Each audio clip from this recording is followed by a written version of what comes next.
What is going on, everyone?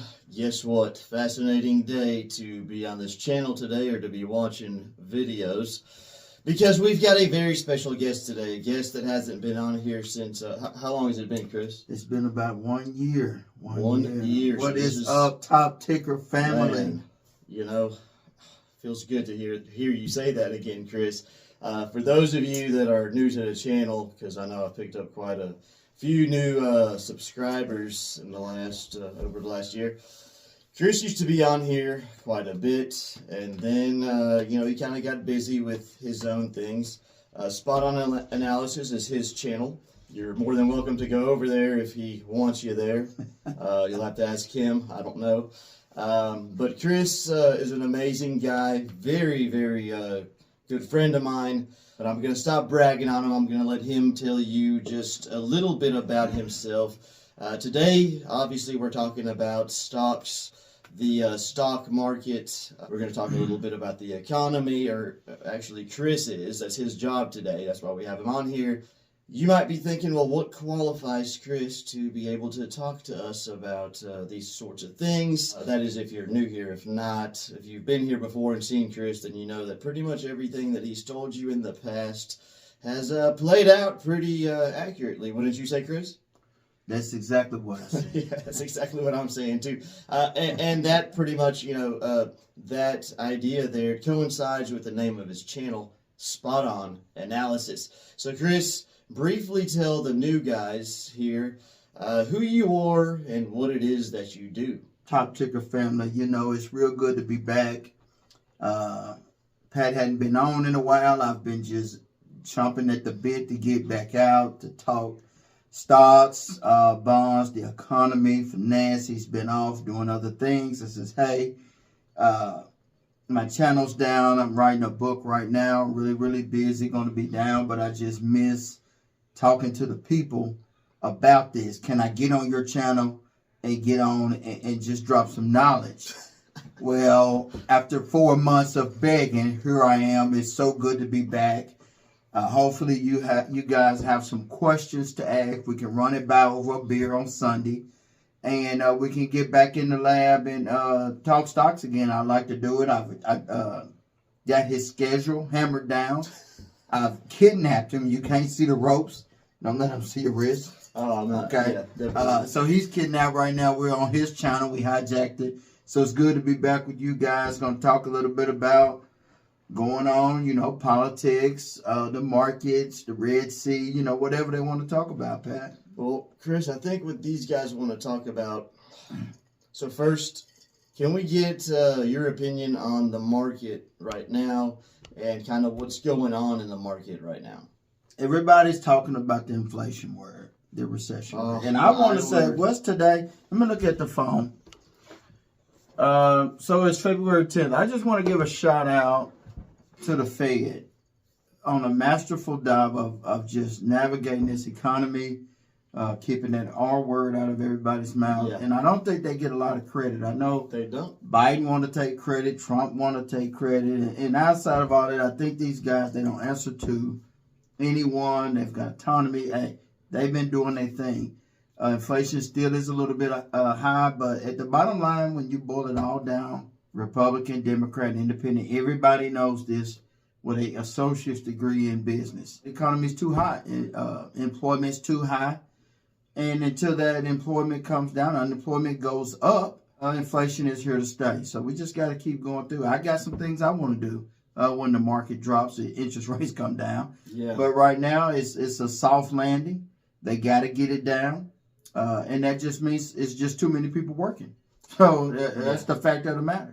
So how long, in your opinion, Chris, do you feel like this inflation is going to last? I mean, I know you can't necessarily. Right. I see what you're getting at. I'm like everybody else. I'm on the receiving end from the Fed. Nobody knows what they're going to do. But in my opinion, if I had to make a guess today, I think that at some point, it's just going to be normalized. They want to get it around 3% is the magic number, but I can't see it with these job reports. They keep coming out. You got the border wide open. Everybody coming across that border, contrary to what you might believe from Washington. they're looking for a job. They want to support their families. They're not here for a free ticket for the most part. I'm not leaving my home unless it's for a job. I mean, would you move from your state if you didn't have a job there? I mean, that's the deal. So the job markets continue to go up, and until the supply side catch up, we're going to be dealing with these numbers. But right now, we just got too many dollars in the economy, not enough product, and that is the definition of inflation. All right, fair enough. And thank you for giving us such a detailed and thorough answer, Chris. I guess the next thing that I want to ask, because I know that this is going to be coming up in the comments. Are you bearish or bullish on today's market? All of my option spreads are bullish long term. I don't tend to bet against the U.S. economy.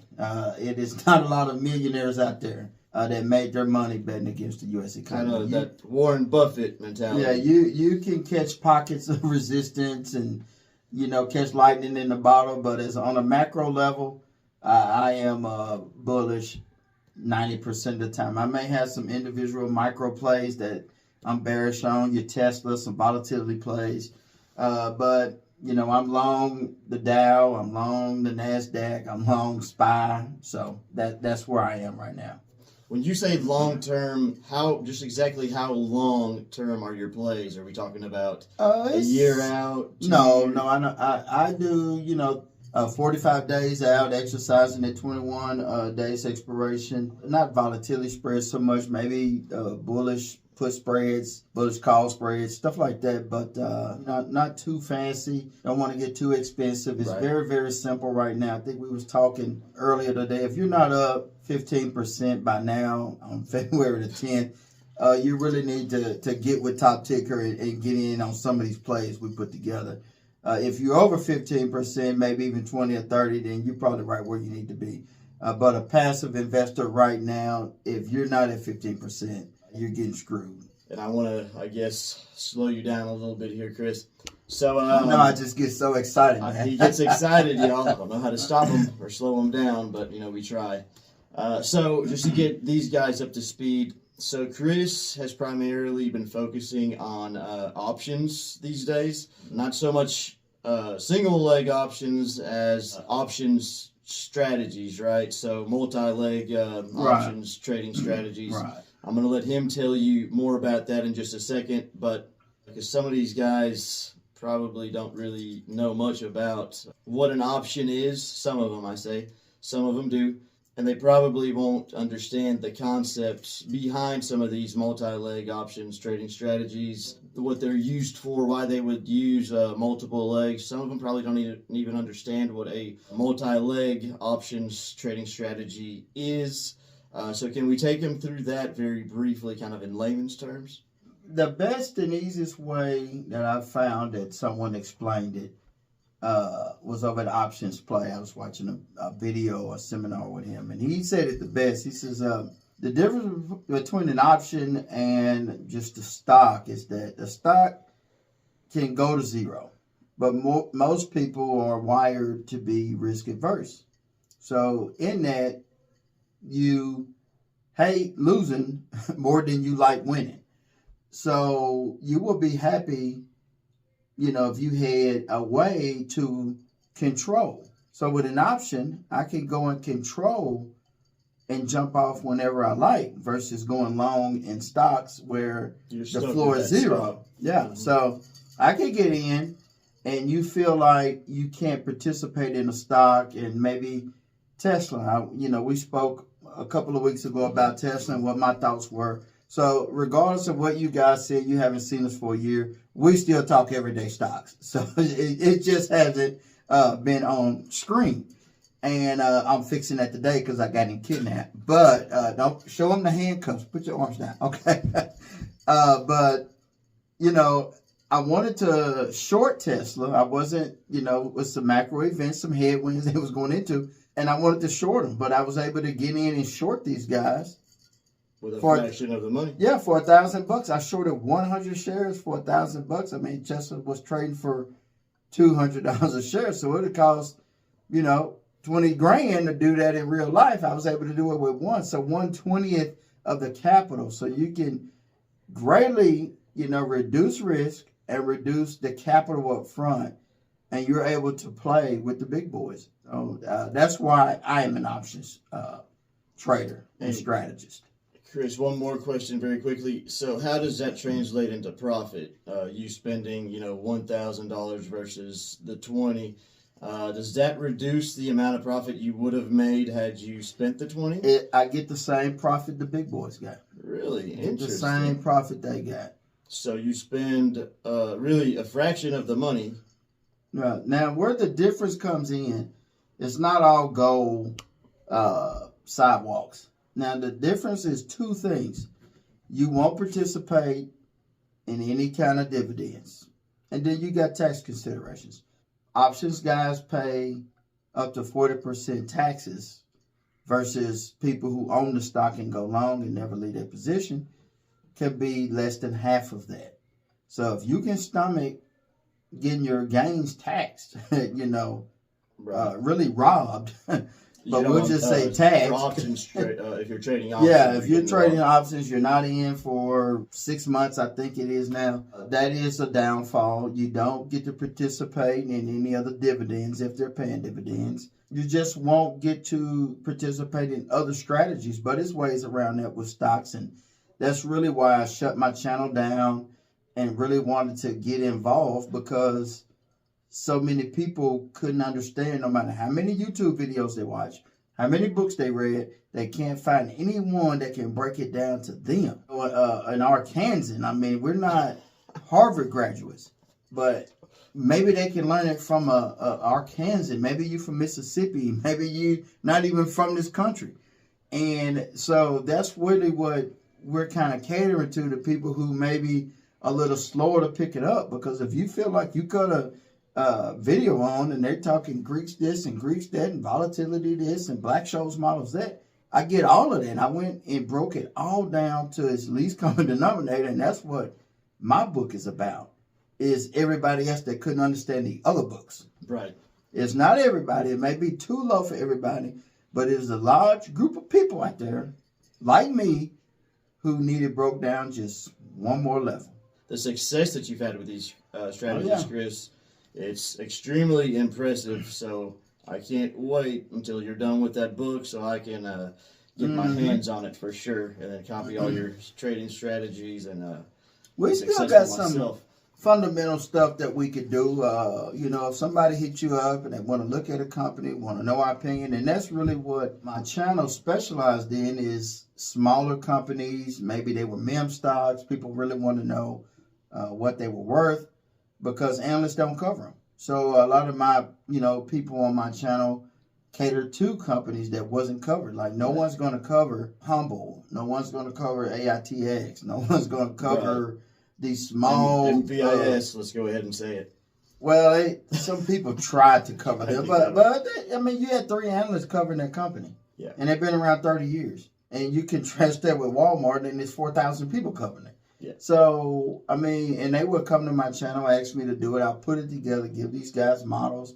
And we had everyone from Dukes of Hazzard. Is that the name we got? Yes, the Dukes that's of Hazzard. One of them. Definitely. So we had everybody from Dukes of Hazzard to people in graduate school in the Midwest. So many emails. I was able to help so many people. But, it just kind of got boring, and I wanted to take it to the next level. So I just shut it down.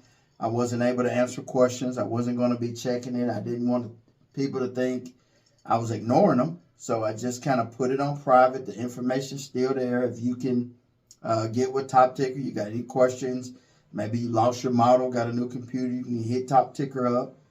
We can get it back emailed to you. But right now I'm just kind of focused on the next step, the next level, and continue to grow higher and get more educated.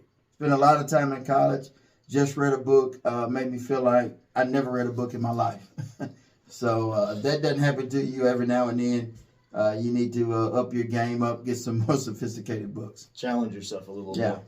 So Chris, I guess, and I know it's going to be over a lot of people's heads today, but I want you to kind of try to explain it in as basic of terms as you possibly can. I know you're messing with or not really experimenting, because you've done your experimentation. You've implemented several different strategies when it comes to options trading.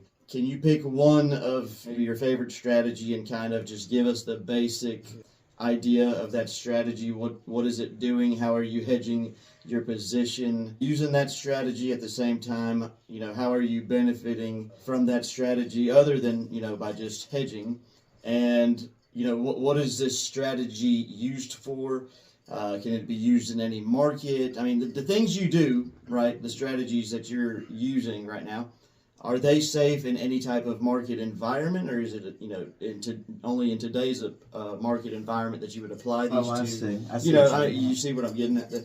Yeah, I will say this. One thing we learned down south from our elders is it's a time and a place for everything. And the same is true in your life. The same is true in options. The same is true with anything in life. It's a time and a place for everything. So that's one of the big things I'm separating when I go through and I'm shifting through the 80 stock options strategies out there. It's a time and place for everything. We have strategies, the book, I'm arranging and putting together. Actually, what I'm doing is just a Cliff Notes version of 10 high-tech, most successful, sound options books that was ever written. I'm taking all of that knowledge and I'm presenting it and trying to squeeze it down to get it under 200 pages, under 150 pages, and put it in a platform today. These books were written in the 80s by people who done it by hand. Those are some of the best people to learn it from, because they didn't have computers. And when you had to do something without a computer, that means you really understand what you're doing. You had to. So I'm taking what they taught and I'm putting it into Tasty Works. We spoke about Tasty Works. I sent you and says, man, I left Robinhood. I left Webull. I need that next level. I'm getting ready to do something. You requested it and say, hey, they pretty good. And I just took it and run. And so whether you're bullish, whether you're bearish, whether you're neutral, whether it's volatility, whether you're an expert, a novice, or intermediate, we tell you when to do what. Basically, you can just come to me and I'll be like, okay, what company do you like? And you're like, okay, I like Coca-Cola. What do you think about it? You think they're going up? You think they're going to stay still? Well, what's your outlook? You said, well, I think I'm going bearish. So now we got two questions. So we just take it step by step by step. And, okay, what are you looking to do with them? It's like, well, I'm looking to go all in. Okay, well, you may want a delta under 50% if you're looking for something on the safer side. Personally, myself, I got to have a theoretical edge over 70%. I don't do any trades under 70%. And right now, all of my trades are over 85% probability of profit. My return is lower, but I sleep real good at night. Somebody can get in between the two. Yeah, with maybe 30% on options trades with 80% safety factor. Yeah. So that's $1,000. You pull in like $250, $300 a month off $1,000. Yeah, that's amazing. And the odds are in your favor. People like to say it's gambling, but when the last time you went and rolled a set of dice that you had a 90% chance to roll a 7? That's the deal, and that's what it's all about. People think it's risky, but the option market was really for people to be safe, people that did not want risk. Right. So, I mean, it's just like you got a house. You go buy a house today, it's like $400,000, $300,000. I don't want to worry about it burning down or getting up in toothpicks from a tornado. Maybe I can go give somebody $2,000 a year where I don't have to worry about this anymore. Right. So options traders are just on the other side of that. I'll take that $2,000, but I'm not responsible for the whole house. Maybe I'm only responsible for $5,000 of it. Right. And that's how the game plays out, an example of it. So it's not risky like people say it get a bad name, but those people who give it a bad name wasn't able to put the work in. I've not met one person who put the work in and really studied theory and options and really got into it, fell asleep in it, that's got anything bad to say about it. It's just lazy people getting advice, getting plays, following the wrong YouTubers that fall down, and I always tell people this, and I did this on my channel. I made them think. I never gave them a target price. I give them my target price. I never gave them one. I made them think. We went through the whole process. Like some of this stuff, we break a stock down that lasts 10 days, an hour a day.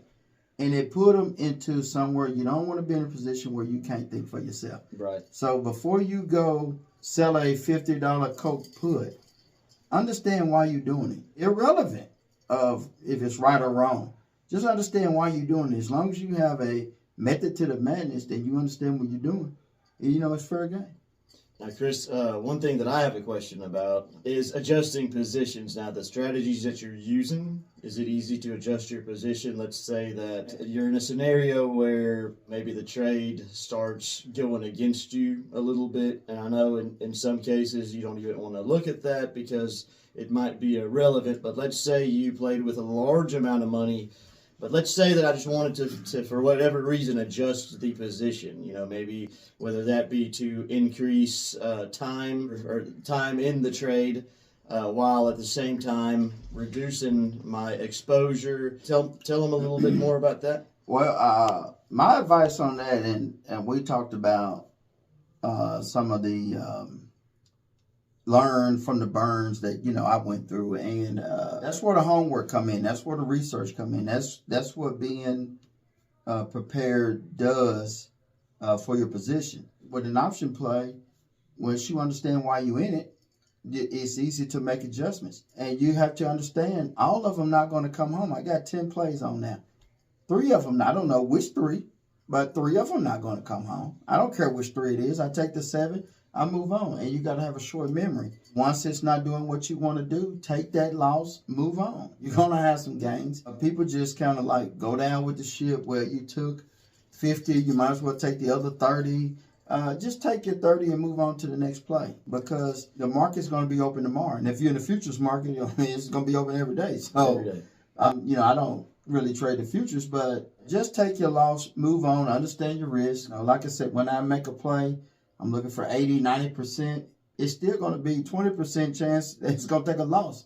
And you got to just own it, grab it, move on. So to make sure I understood you correctly, what you're saying is rather than adjusting positions, your personal philosophy on this is just to cut your losses before it becomes a problem. You said something important there. That's my personal belief. There are plenty of advanced, sophisticated options guys out there that are just legs, closed legs, leave the position half open. I get in for one thing and one thing only, and I want that thing to happen. Whether you made earnings or missed it and I thought you made it, vice versa.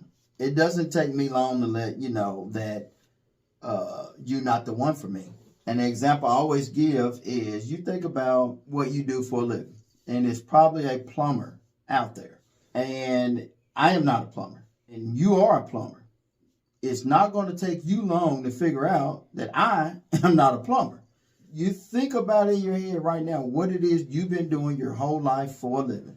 You think about how long it would take you to detect that someone doesn't know anything about it. And that's how I am with stocks. I'm not going to be adjusting my position waiting for you to get right. I'm looking for you to show up and show out. If you don't, I'm closing it. I'm out. That's my personal take. And that's when you really become a good trader, my opinion, is that you learn to roll with the punches. You take your losses. You don't get too high. You don't get too low. You don't panic. When you're in a place that, yes, I'm in Coca-Cola. I've done all my research. I don't think they're going to make earnings. If they come out that next day and make earnings, you need to close your position and get on to the next one. You can't wait around, depending on what your trading strategy is. I am not waiting around the next quarter for them to make earnings. I need whatever my money left. I need to put it somewhere else. We need to keep it, because this train going to keep on rolling back. Now, Chris, would you mind talking to them a little bit about calendar spreads? Is that what you're currently doing, or at least one of your strategies? I just wrote the chapter on calendars, and I'll write the chapter tomorrow, diagonals. I'm just not impressed with them. And the deeper I get into these options, the more I realize that there's nothing new under the sun. If it looks simple, it probably is. And most people make money off the simple trades. The richest people in the world are long stockholders. Right. You know, I like to be a little bit more hands over. I like a little bit more action. Not a lot of volatility. But I'm a little bit more action than a long stockholder. I do have a portfolio with long stocks in it that's doing quite well. But you know, I like to get in there and get my hands dirty and mix it up with them a little bit. So that's what I do. But my thing with calendar spreads is, if you're right, and we went through this with FICO. FICO was one of my favorite Buffett stocks. I mean, if you know anything about FICO, just understand this. I had a call option on FICO for $520, and they're at almost $1,300 now. So anyway, so you understand my pain. But the problem I have with the calendar spread is that they could have, it's no differential with the spread. So you don't have any spread width. So you don't have any protection. Since your front strike and your near strike, both of them are the same. So you can have that stock take off and still lose money. And that doesn't resonate with me in my brain. Right. No, it doesn't make a lot of sense. If I am bullish and the stock take off, I'm looking to collect. Right. Which with a calendar spread, unable to do that with the count. Well, unable to do that pretty much at all. Yeah, and that's my deal with them. But as you move through that process, you figure out, because everybody's different. That's what makes the options beautiful. You can come at it from 80 different ways. And every year is 2 or 3 new ones. So it makes continuing education. It doesn't fit my style, but it may fit someone else's style. It may fit different scenarios. But like I say, it's a time and a place for everything. And calendar spreads do have a time. They do have a place. Or they wouldn't be one of the most popular spreads out there. Right. So, Chris, what do you recommend as a strategy for a beginner? And I'm not advocating for any beginner to just go out there and start trading options. But if you do have some extra money that you're not afraid to lose and just want to mess around to maybe learn more about it, play around with it, for someone like that, what would you say that, you know, for that type of a beginner, that the best strategy for them to start with would be? Or how would you just a single leg call or a put. Okay. Find a company that they really, really like, or one that they really, really hate. And kind of, would you recommend doing leaps? A leap, by the way, guys, for those who don't know, that's buying a long-term option. So that means like a year out. The tricky thing is you have to know someone's risk tolerance, liquidity needs, tax situation, family situation, health situation. So that's the sticky point. That's the legal disclaimer that people have to put out there.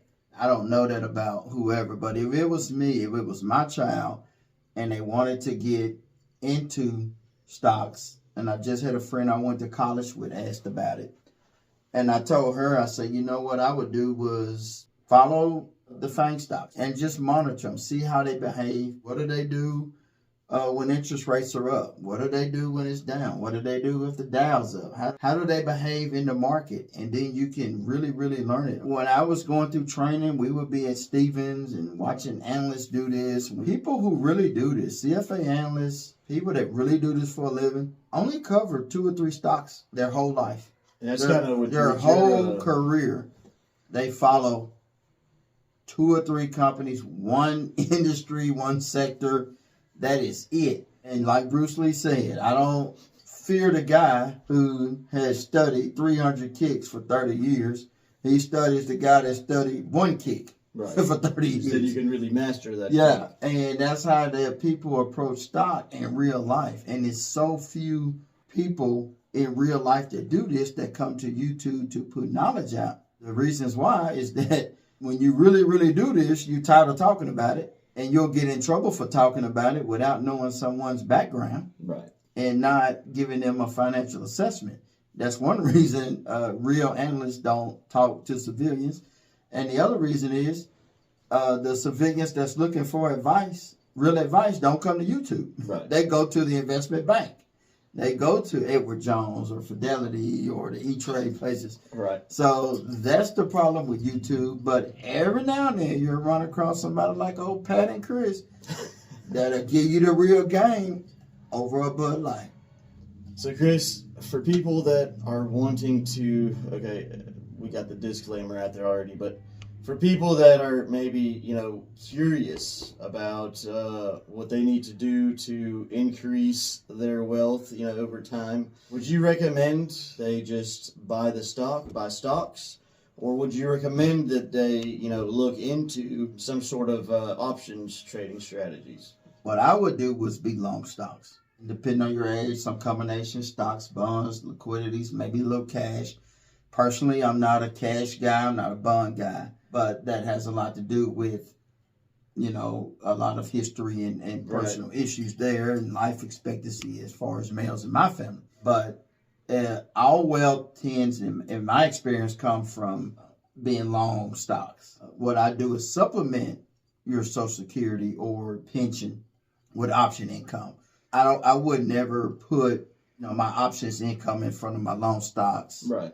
Because they don't have an expiration date. Options do. So they always can come back. Amazon just got back. They took a big dip a couple of years ago. They're back. You couldn't be in an option long enough. You could, depending on your strategy, but most people would have expired and moved on to the next trade. So for long-term income that's rock solid, that you can count on, options supplement. They don't drive. They're not primary. And that's how I roll. But there are people out there that it is primary.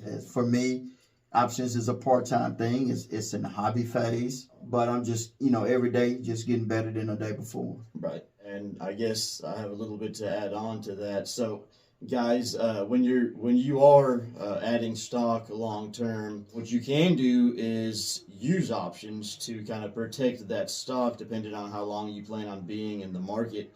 Let's say that I don't have as many years in the market as Chris does, right? I want to pull out in 10 years, maybe 5. Chris is in there for 30. What I would be doing then is mitigating my risk, and the risk that I would be mitigating at that time would be the stock dropping significantly enough for me not to be able to pull out within that time frame. So what I would do is maybe utilize options to protect myself in that manner. You can use options to earn money off of your stocks. There's safe ways and more risky ways of accomplishing that. Just depends on, how much money you actually want to make and how safe you want to be relative to making that money. There are many ways you can use options to kind of protect your position. Chris, do you want to put more details out on that? We just got to wait on the feedback, Pat. There's so many ways, but they're about to get bored watching an hour-long video, I guess. But no, somebody out there have questions and different strategies and what my opinion is. They can put a stock in there. I'll be, do a little homework, come back and talk. But, as far as like what I've got on right now, I've got the Dow on. I got all the major indexes I'm bullish on. Yeah. And I got some couple of my Buffett plays that I got going. Yeah, those secret Buffett plays. Yeah. I won't say what they are, but a Buffett play is, think of it as a stock that is so ingrained in the psyche of, in the U.S. that you don't even know who the competitor is. Right. And one example would be Wrigley. I'm not in Wrigley, but he bought Wrigley chewing gum. So, and back in the day, he was in Coca-Cola. And Coca-Cola was so much of a brand in the South that every soda that was sold was called a Coke. Right. You'd be like, bring me a Coke back. And be like, what kind? Oh, grape. Coca-Cola doesn't make grape soda. But everything was called Coke. Or my personal favorite, WD-40. Yeah, WD-40. WD-40 is so ingrained in your brain, you don't even know who they compete against. That was going to be my next question, Chris. Who do they compete against? I have no idea who they compete against, but if it's a company out there, and that's the stock. That's what I remember from reading all his books in college, was that he's just buying a piece of people's brain. Right. Because it's like Google. Yeah. People say, go Google it. Or go ask Google this. And even Bing. You know what Bing's number one search is? Google. People go on Bing to find Google. So that they can download Google and then use Google on their that's device. Those, Google. I will tell them one play I'm in. Okay. Well, I got kicked out of NVIDIA. Yeah. I was on them. Didn't they just run what? Like Ran. I did not see that coming. 50%, was it? Yeah, it was stupid. They ran on me. FICO. We talked about FICO earlier. Do you know who competed against FICO? Yeah, that was one. That was a Buffett stock I had. Really successful. If it wasn't for FICO, my losses would have been way greater when I was feeling my way around. That's how good FICO was to me. It softened that blow. Intuit TurboTax. So I got a spread with those guys on right now. It's their time of the year. Yeah.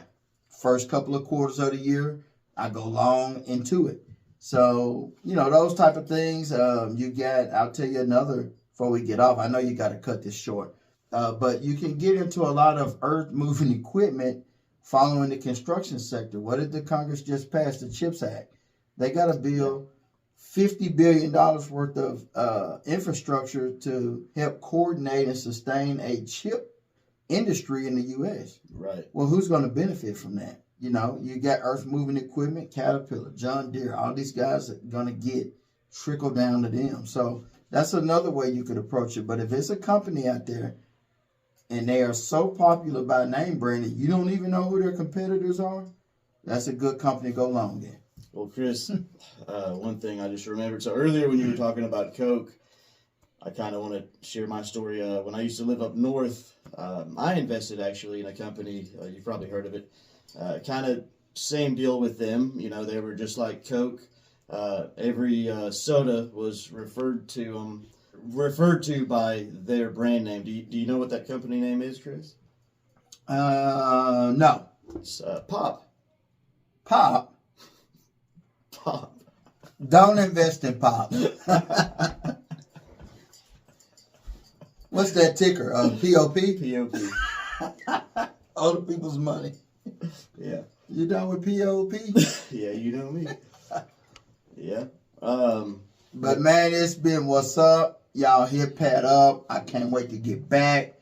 I just had to ride down on them. I don't know where the keys to these handcuffs are, but hopefully we get Pat unchained and back to his family. Until next time, this is Chris O at Spot On. This is Pat with Top Ticker. We're going to hit you guys up, like it or not. Here we come. Signing out.